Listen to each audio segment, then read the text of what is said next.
Welcome to Manager Tools. Results and Retention, our 10th anniversary, part 2.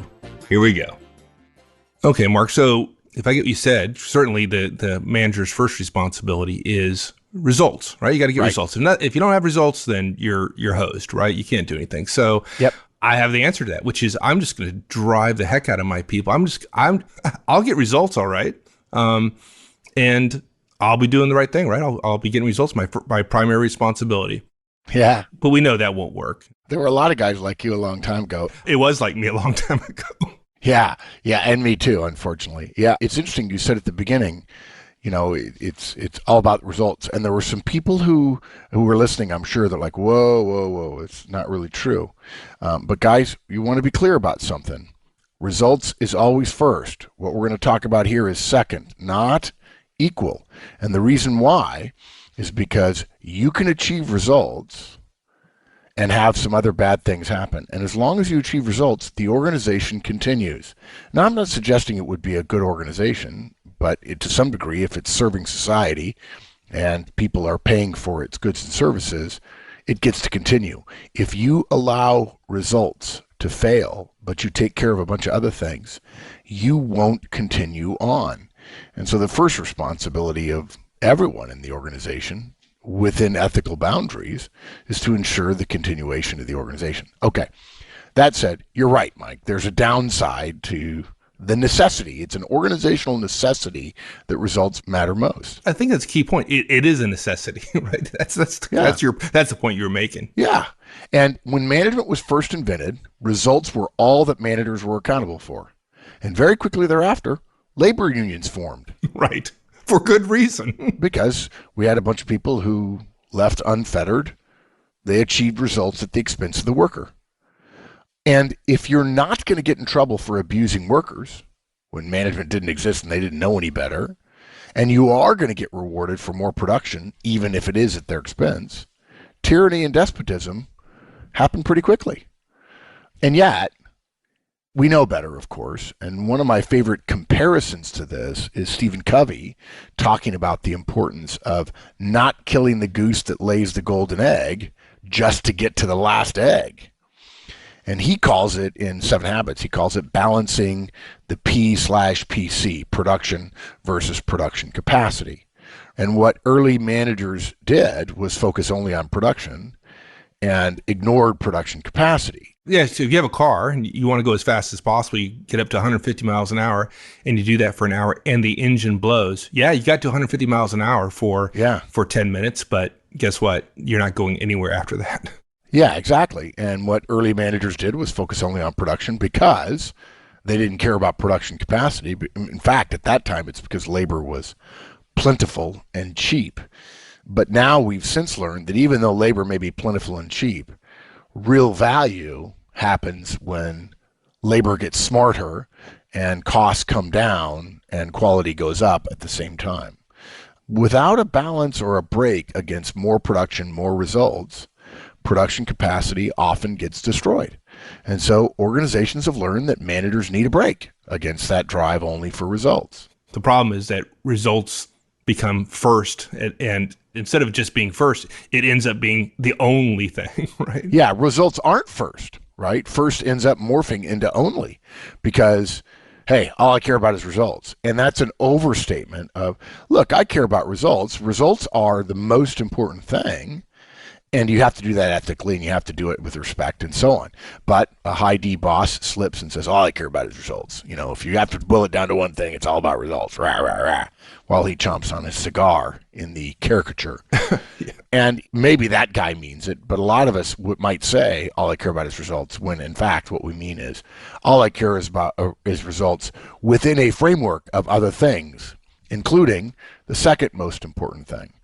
Organizations know that results without retention leads to less results in the long term. Modern, effectively managed organizations measure the ability of a manager to retain employees secondarily after results. You think executives look at that for their manager? You think they actually pay attention to retention? When you sit around and we look at people's baseball cards, we look at how successful were they? Did they do the things we asked them to do? And how good are the people that have worked for them? And oftentimes, it's an assumption that if we're looking at somebody who's really good, retention is already there. We would not look at somebody who burns somebody out. What we're looking for is how well did the people who they retained did. Now, clearly, if you're not retaining anybody, then you'll score a big fat 0 in that on your baseball card. Essentially, retention is one of those things we look at, and then we go further and say, okay, how much better does he or she make people? So you've got to ensure that managers going after results don't destroy the value the organization has put into the employee in terms of hiring costs and time and compensation and development. Yeah, and by the way, I just want to say it's in today's information-based economy, it's more important than it was a long time ago, right? In a factory, it's a lot easier to retain somebody who, is sticking a bolt into an assembly. It's a lot easier to replace somebody like that than it is today's workers, where information and knowledge is so much more important. Yeah, it's physical capital versus mental and intellectual capital. That's right. And physical capital can be had fairly easily, and that was all that was needed many years ago. And in fact, jobs were designed for that.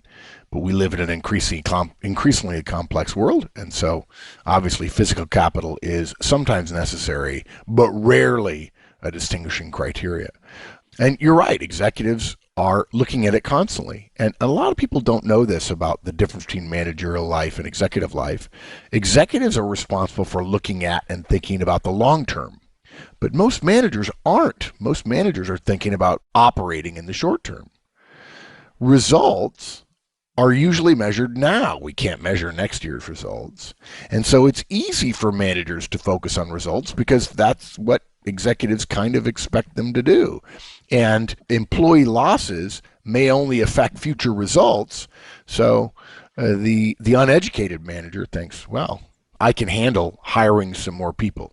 Most people probably wouldn't say that today, but there was a long period of time where the best companies in the world were made best because they figured out that it's expensive to replace people. Other companies hadn't figured that out.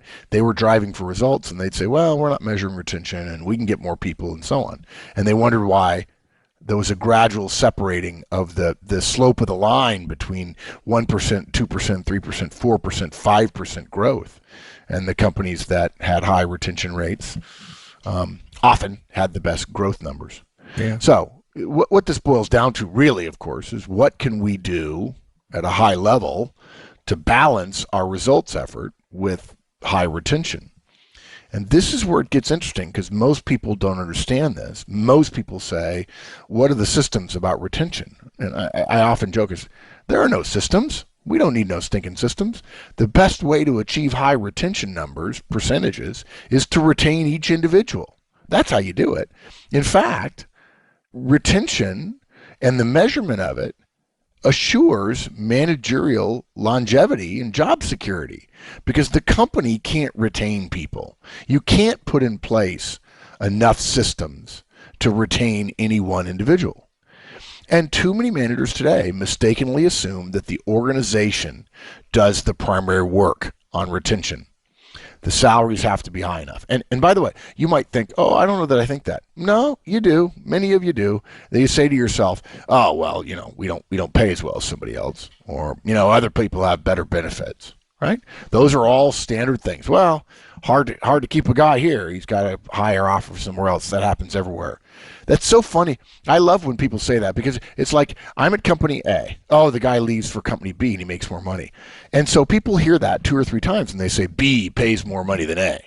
Well, that's bad. Well, no, folks, they're reimbursing them. They're essentially compensating them for their goodwill, and they're essentially benefiting in the transition from internal salary compression.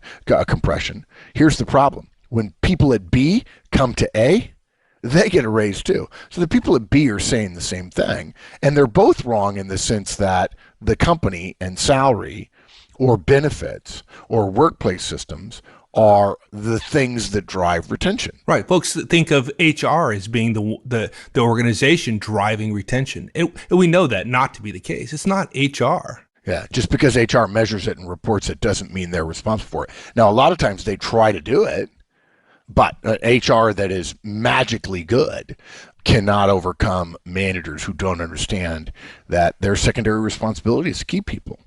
There's no way the organization, as an organization, in terms of putting in place systems, policies, practices, processes, there's no way that organization can do enough to maximize retention. The organization's tools, your company's tools, are far too standardized, and therefore they're not tailored to every individual. And actually, I hate to say this, guys, but there are some systems, many of them, implemented, not most, but they're essentially blunt instruments, and many of them are implemented to help retention, and they make the problem worse and not better, because people say there's well, he got something that I didn't get, and that makes me feel bad. And if the manager's not mitigating that and explaining why certain processes, policies, systems, and practices are unequally distributed in terms of the what would be considered a benefit, then the person begins to hate the manager as a representative of the company, and they don't like the company because the company's not working hard enough. But the company cannot work hard enough to retain everybody.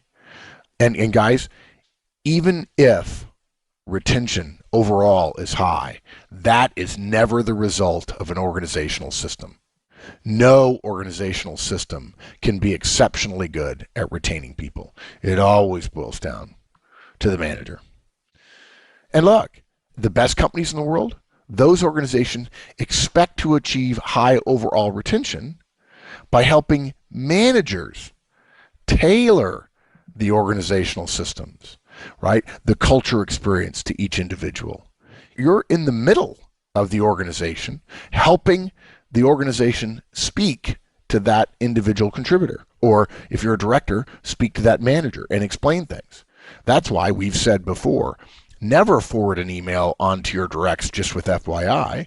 Say, hey, here's an email below about X from my boss, and here's what it means for us.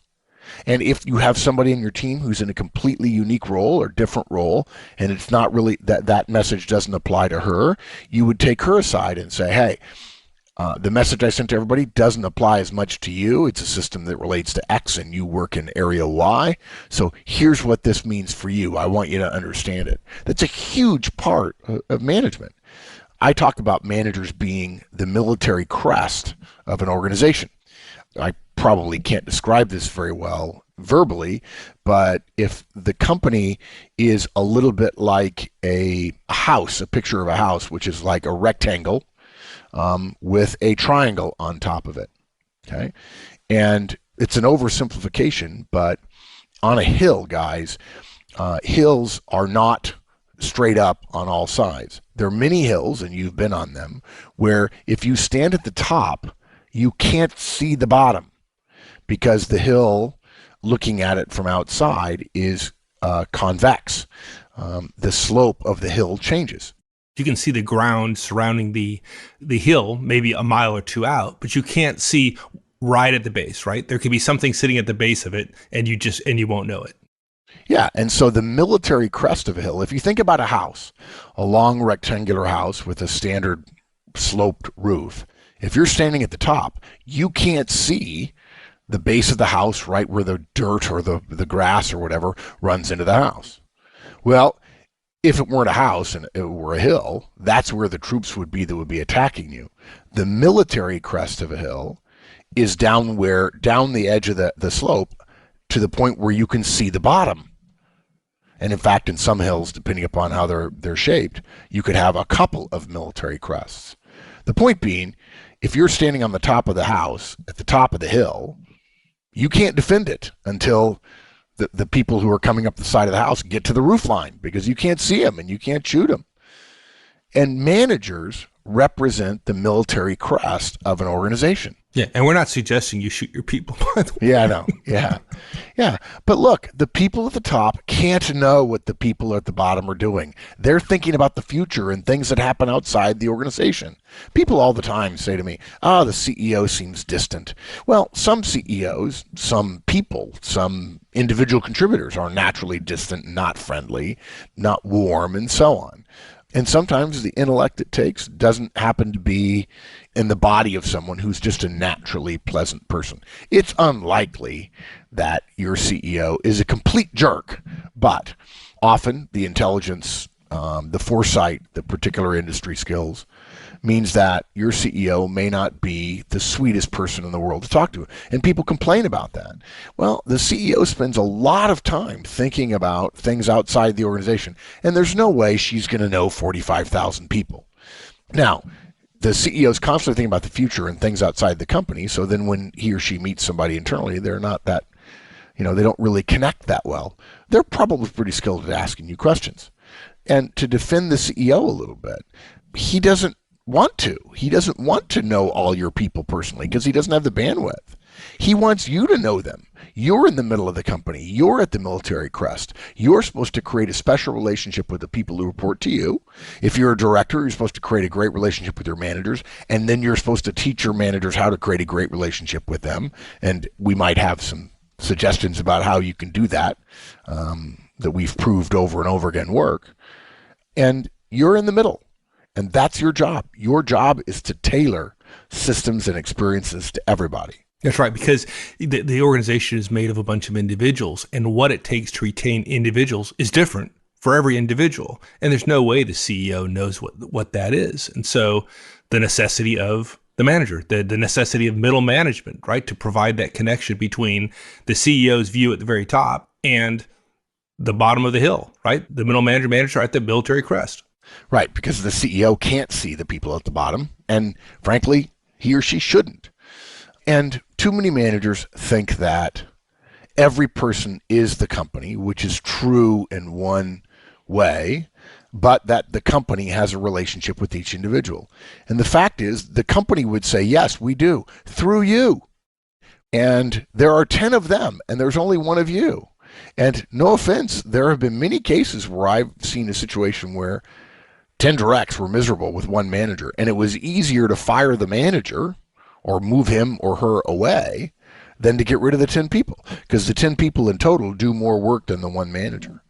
But part of the reason the managerial job is so hard is that companies expect so much of them and then underinvest in them. In fact, I'm pretty sure that Wendy or Danny a couple of months ago shared with me an article which said that frontline manager role is the most underinvested in role in corporations today. And if the company's going to expect high retention numbers and they're going to expect you to do it, and then they're not going to give you the tools to do it, they're not going to develop you and train you and so on, that's hard. In fact, that's part of why manager tools exist. So your job is to retain people. We know of no simpler way, even though it ends up being complex ultimately in all cases, we know of no simpler way to achieve high retention than to focus on individual retention. And that means developing a relationship with your directs, talking to them about their performance, pushing them to ask for more, and also trusting them enough to delegate downwards. And I just think too many people might miss this. And it's funny to think that this is our 10-year anniversary cast, and we've never said this in its own cast. We shy away from these topics because it tends to be more of a principle topic rather than an actionable topic. But I think part of the reason we're doing it now is because we want people to understand why they're doing what they're doing.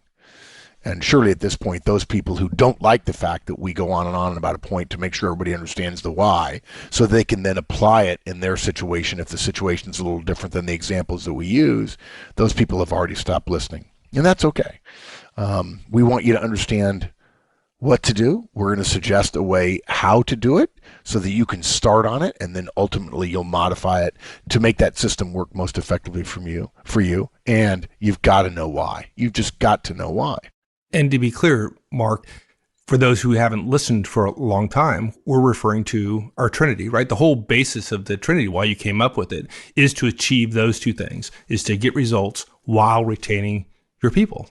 Yeah, and the Trinity, of course, is one-on-ones, feedback, coaching, and delegation.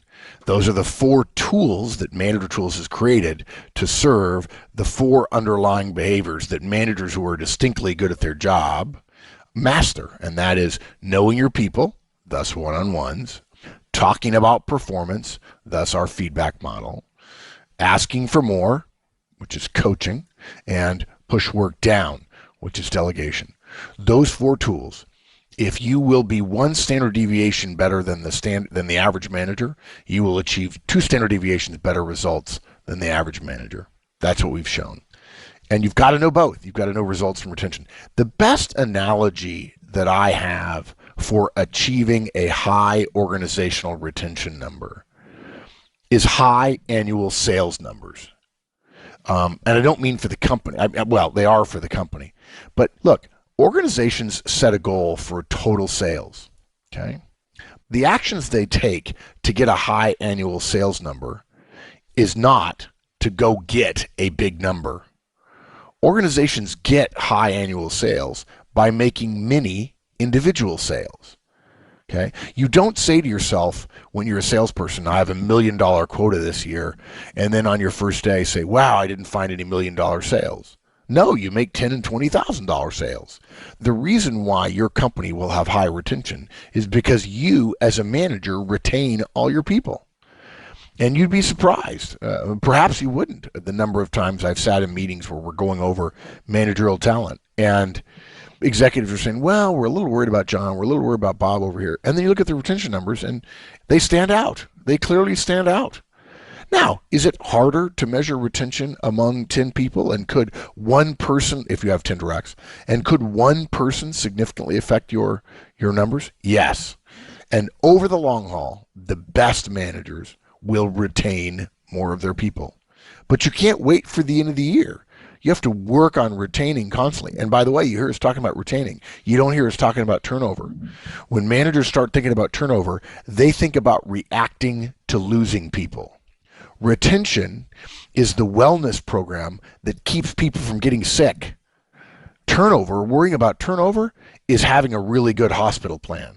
But unfortunately, a lot of people leave even when you try your best to save them, when you're only working on saving them at the very end when turnover becomes an issue. And that's why smart managers don't really think about turnover. They think about retaining. And they think about a steady drip, drip, drip of retention efforts, including trust and openness and performance communications and development and understanding the individual and so on. Those managers do that day to day, week to week, month to month. So they don't have to worry about turnover. They know they're not going to keep everybody. On the other hand, they do it day to day. And the manager who's constantly trying to save people is the manager who didn't dot his I's and cross his T's along the way. There you go. Yeah. Pretty simple, really, Mike. I mean, I feel like I have 50,000 ideas for how you can retain people, but ultimately it depends on the individual and on your relationship. And folks, if you're not doing one-on-ones now and you think you know your people, I would encourage you to think again. And of course, we have previous guidance on how you can tell whether or not you know your people. Do the direct relationship acid test and ask yourself, write down a list of all the names of the people on your team, your direct reports, not your skips, just your directs. And then right next to those names, write their spouses and kids' names. Yeah. If I had one suggestion for people who are new to us and who haven't looked at our Trinity stuff, go to the website, www.manager-tools.com, and find the Manager Basics, the basics under podcast. And if you want a place to start, that's it right there. Yep. Simple. And that makes this cast actionable. There you go. Go listen to the podcast. All right, good. Let me summarize. Guys, our first ever cast in 2 parts. Sorry about that, but these are important principles. This is our first cast about first principles, and we'll be revisiting core principles periodically in the next 10 or 20 years. The bottom line is the 2 most important things managers do are, number 1, results, and number 2, retention. Okay? Those are your watchwords. Highly effective managers achieve results, whatever the organization asks them to do. And if you don't know what to do, go find out. And they do so in a way that's sustainable, to use a word that is rightly popular right now, so that your team stays. Actually, your team doesn't stay. Individuals on your team stay. And that allows you to achieve future results more cheaply. And no offense, I don't mean cheaply, less expensively, let's call it that. And in order to get results from retention, you got to know what your results are, and you got to know who your people are as individuals. There you go. Okay, my friend. Thank you. Thank you, partner. Anytime. We'll see you later. Thanks, everyone. Hope you enjoyed it. We'll see you next week. Meantime, have a great one, folks. This podcast was produced by Manager Tools. Manager Tools creates actionable management guidance every single week. To receive additional materials via our newsletter, And to find products for situations you may face as a manager or a professional, go to www.manager-tools.com. Search for Manager Tools on Facebook, Twitter, and LinkedIn.